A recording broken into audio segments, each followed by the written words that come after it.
Πάμε τώρα να δούμε κάποιες από τις κινήσεις που έκανα στο χαρτοφυλάκιο των κρυπτονομισμάτων. Η πρώτη κίνηση που θέλω να σου δείξω είναι αυτή εδώ πέρα με το Arkham, το οποίο όπως γράφω εδώ πέρα, να ξέρετε στο μεταξύ στα χαρτοφυλάκια τα γράφω όλα πολύ αναλυτικά, οπότε να ξέρετε, βλέπω εδώ πέρα λέω είχα αγοράσει αρχικά στα $0,57 και είχα πουλήσει στα 2,89. Κάτι παραπάνω από 5 φορές τα χρήματά μας είχαμε βγάλει στο πρώτο trade. Και μετά, λέω εδώ πέρα, πούλησα τα υπόλοιπα στο 1,64. Με το πρώτο trade από το Arkham το κρυπτονόμισμα είχαμε βγάλει πενταπλασιασμό.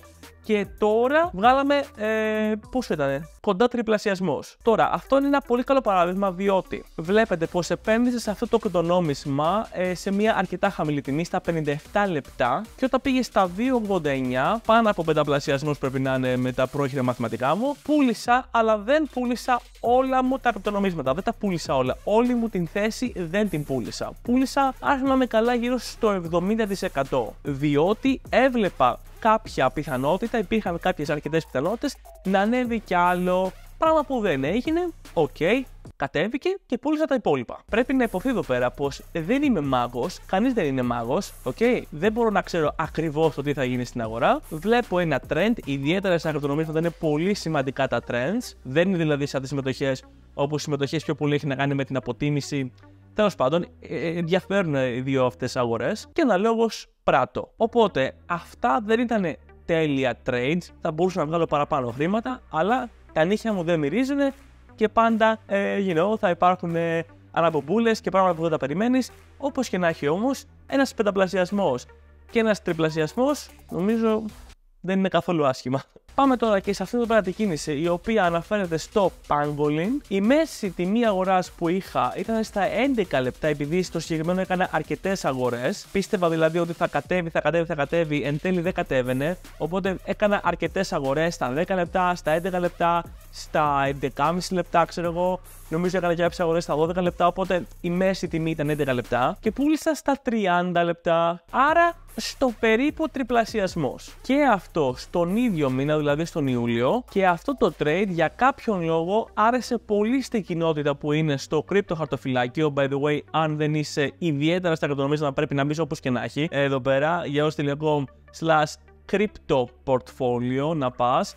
Ναι, για κάποιο λόγο άρεσε πάρα πολύ στην κοινότητα και πάρα πολύ επένδυσα στο Pangolin. Πράγμα που δεν πολύ καταλαβαίνω, γιατί δεν με τρελαίνει το Pangolin, να σου πω την αλήθεια, αλλά τέλος πάντων. Ναι, και έβγαλαν πολύ χρήματα από τη συγκεκριμένη θέση, οπότε το χάρηκα πάρα πολύ. Κάποια πολύ σημαντικά πράγματα που θέλω να πω για όλους σας που ενδιαφέρεστε για τα κρυπτονομίσματα τώρα είναι πως, όπως είδατε και τα δύο αυτά τα νομίσματα, δεν πρόκειται για σκατονομίσματα, shitcoins, ούτε για meme coins. Πρόκειται για projects που έχουν προϊόντα, έχουν κάτι ρε παιδάκι μου πίσω τους, κάνουν κάτι χτίζουν ρε παιδί μου. Δεν είναι δηλαδή ένα meme ότι χαχα, κοίτα αυτή την αστεία φατσούλα ας πούμε. Όχι, και καταφέραμε να βγάλουμε τόσα πολλά χρήματα από κάτι το οποίο έχει πραγματική αξία. Άμα τα δείτε αυτά τα tokens, ακόμα δεν έχουν πέσει δραματικά, είναι ψηλό στις ίδιες τιμές. Οπότε, αν σας ενδιαφέρει, θα μπορούσατε να επενδύσετε σε αυτά. Κάντε τη δική σας την έρευνα. Αν θέλετε να δείτε εγώ που επενδύω, σας είπα μπορείτε να μπείτε στο κρυπτοχαρτοφυλάκιο μου να βλέπετε ακριβώς εγώ τι κάνω. Αλλά θέλω να πω ότι πάντα, εντάξει, σχεδόν πάντα, επειδή το προηγούμενο μήνα επένδυσα και σε ένα meme coin στα κρυπτονομίσματα, τέλος πάντων, 99% των περιπτώσεων επενδύω σε ποιότητα. Να μην ξεχνάμε πως εγώ και στο κρυπτοχαρτοφυλάκιο μου και στο χαρτοφυλάκιο μετοχών μου επενδύω τα δικά μου χρήματα. Εγώ τα πονάω τα δικά μου τα χρήματα, δεν μου τα χάρισε κανένας και γι' αυτό τον λόγο τις περισσότερες φορές, όχι όλες, δεν είμαι μάγος, το ξαναλέω αυτό το πράγμα, βγάζουμε πολλά χρήματα. Πάντα, ακόμα και στον χειρότερο μήνα για τις αγορές, προσπαθώ να είμαστε στο πράσινο και όχι στο κόκκινο. Σε περίπτωση που σε ενδιαφέρει και κάποια έτσι πιο προσωπική σχέση να αναπτύξει με μένα, προσφέρω και πρόσβαση στο κλειστό μου κύκλο, στο group μου, οπότε μπορείς να το δεις και αυτό στο join.yaouzos.gr, όχι com, gr.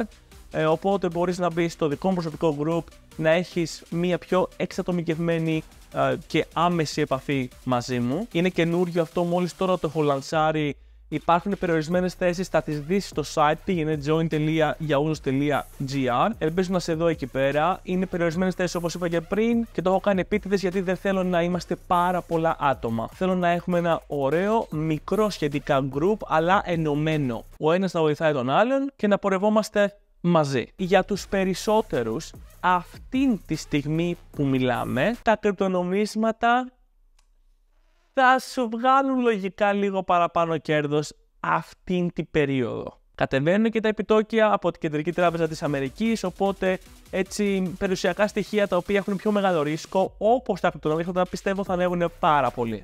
Έτσι έρχεται η ώρα για τα κρυπτο. Βεβαίως, μεγάλη προσοχή στα κρυπτονομίσματα, υπάρχουν πάρα πολλοί κίνδυνοι. Τέλος πάντων, τα έχω πει και στο βιβλίο μου, τα μυστικά του Bitcoin. Αν είσαι αρχάριος, πιστεύω τα μυστικά του Bitcoin πρέπει να τα διαβάσεις. Αλλά για την αποφώνησή μου θέλω να πω το εξής και είναι special για εσάς που έχετε μείνει μέχρι αυτή τη στιγμή εδώ πέρα αυτό το βίντεο. Ευχαριστώ που έχετε δει το βίντεο μου μέχρι αυτή τη στιγμή στο μεταξύ. Να είστε καλά, πάτε σχήρα like.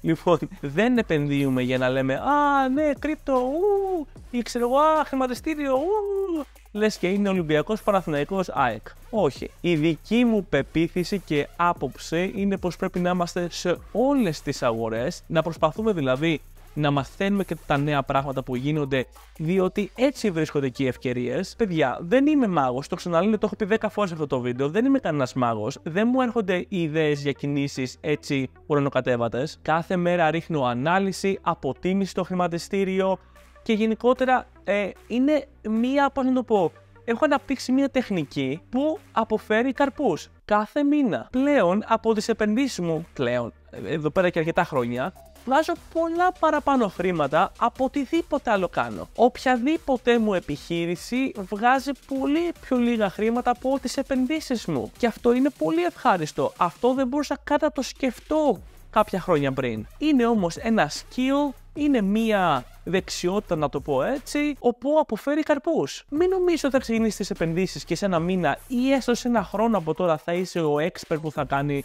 τρομερές κινήσεις και θα βγάζει ένα σωρό χρήματα. Όχι, δεν πάει έτσι. Έχει να κάνει με την εμπειρία, έχει να κάνει με το πόσο ασχολείσαι. Άμα ασχολείσαι μόλις 10 λεπτά την ημέρα, για παράδειγμα, μην νομίζεις ότι θα βγάζεις τα ίδια χρήματα που βγάζει ένας που κάθεται 5, 6, 7 ώρες και αναλύει τις αγορές κάθε μέρα. Εσύ όμως που βλέπεις αυτό το βίντεο αυτή τη στιγμή είσαι στο σωστό δρόμο 100%. Σου εύχομαι τα καλύτερα να ξεκινήσεις και αν έχεις ήδη ξεκινήσει να επεκτείνεις τις επενδύσεις σου. Μόνο έτσι θα πας μπροστά.